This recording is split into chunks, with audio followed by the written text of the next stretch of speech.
जो माननीय मंत्री जी कैलाश यादव के द्वारा इस गाजीपुर में एक कतार तैयार की गई और उस कतार के वो लोग जिनमें से एक जो मंच पर आज इस कार्यक्रम की अध्यक्षता कर रहे हैं, आते हैं अनुसूचित जाति से, लेकिन परम सम्मानित या समाज सेवी उनकी कतार में बहुत से लोगों को स्थान था।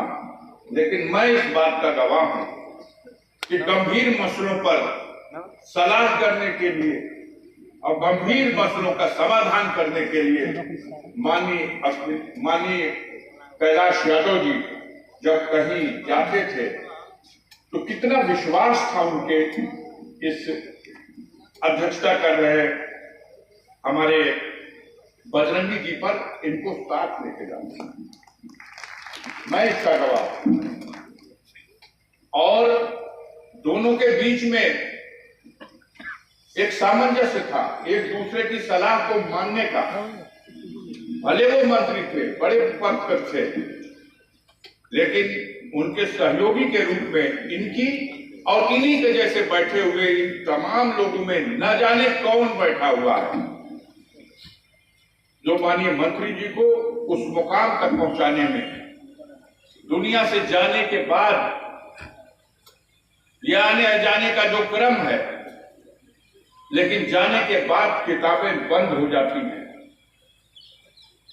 लाखों में कोई एक ऐसा होता है जिसके जाने के बाद भी उसको जमाना याद करता है और उसके लिए अपने दिल में एक प्रेम, एक श्रद्धा, उसके बिछड़ने का गम ये संभाल कर रखता है।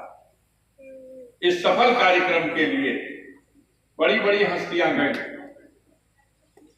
जब तक रही चारों तरफ गहमा गहमी रही, लेकिन जब वो चले गए, उनके आंख बंद करने के बाद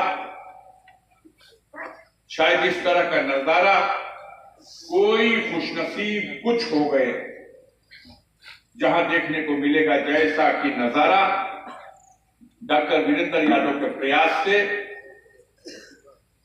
हमारे मंत्री जी चले गए, लेकिन जो दीप जला गए उस दीप को आज तक बुझने नहीं दिया और उनसे जुड़े हुए हर लोगों को आज भी सम्मान दे करके अपने साथ जोड़ने में, उस कतार को और आगे बढ़ाने में, आपके इस जज्बे के, आपके इस काम के लिए मैं आपसे प्रभावित हूं।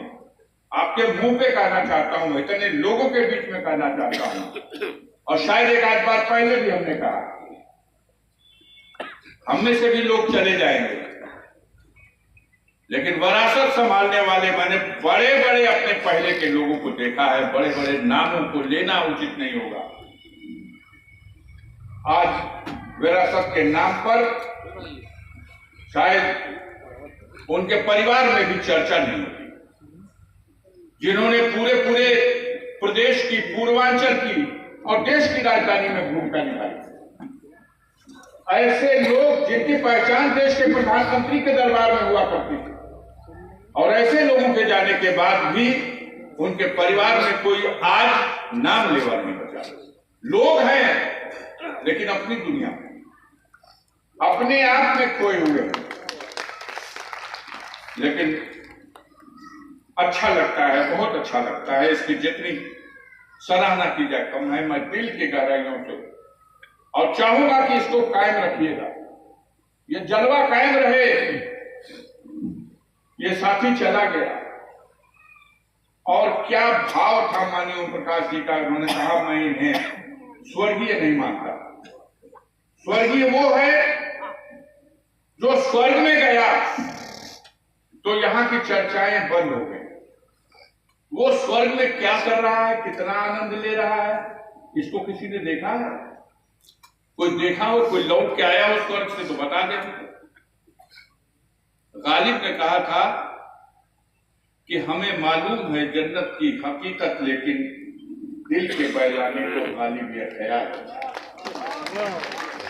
तो स्वर्ग में जाकर कितना कौन मलाई काट रहा वो तो अलग बात है, लेकिन इस नर्क लोक में भी जाने के बाद भी आज भी जिसके बगैर ये महफिल न कर सके, ये बड़े बात है, ये बड़े जज्बे की बात है। उसकी औकात क्या थी ये इस बात का पता लगता है। साल 2 साल लोग भूल जाते हैं कौन था, कितने मंत्री हैं, कितने विधायक हैं, कितने सांसद हैं, लेकिन जाने के बाद भी अगर उन्होंने कुछ ऐसा किया है और उनकी जो नस्ल है उसमें अगर ये जज्बा है जैसा जज्बा डॉक्टर वीरेंद्र यादव में है, तो मैं समझता हूं कि ये बड़े खुशनसीबी की बात है। हम अपने दिल की गहराई से आज इस मुबारक मौके पर उनकी नवी आज पूर्ण तिथि के अवसर पर दिल की गहराइयों से अपनी खैराजी अकीदत पेश करता हूं, श्रद्धांजलि अर्पित करता हूं और एक निवेदन करना चाहता हूं। माननीय ओम प्रकाश जी ने कहा, अपने जीते जी माननीय मंत्री जी ने जो जमात तैयार की, अब आने वाले दिन